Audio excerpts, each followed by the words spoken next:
કેમ છો મારા બબ્બર શેરો? 1 થી 20 પ્રશ્નો વિજ્ઞાનની અંદર 4 માર્ક્સના જોઈ લીધા છે. હવે બીજા 8 પ્રશ્નો એટલે ટોટલ 28 જ પ્રશ્નો છે, જે બોર્ડ માટે સૌથી વધારે આઈએમપી છે.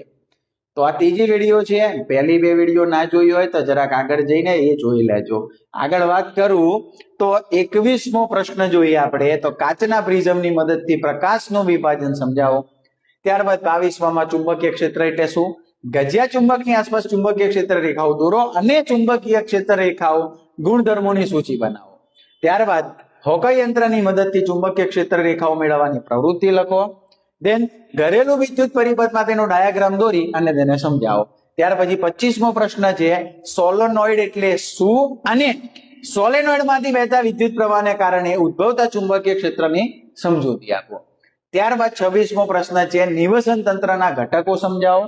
27મો પ્રશ્ન છે, આંતરજાળ એટલે શું, તેને આકૃતિ દોરી સમજાવવાની છે. અને છેલ્લો પ્રશ્ન જો જોઈએ આપણે તો ઉર્જાનું વહન એટલે શું એ બી આકૃતિ દોરીને સમજાવવાની છે. જો 28 પ્રશ્નો તમે કરી લો છો મિત્રો, તો બોર્ડની પરીક્ષામાં વિજ્ઞાનમાં 4 માર્ક્સના પ્રશ્નો છે એનો કોઈ ટેન્શન તમારે લેવાની જરૂર નથી. પણ આ 28ની અંદરથી પાછા મોસ્ટ આઈએમપી કાઢવાના નથી. આ તમારા માટે છે. અને બીજા કયા વિષયના આઈએમપી જોઈએ છે એ કોમેન્ટ સેક્શનમાં જઈને જણાવજો.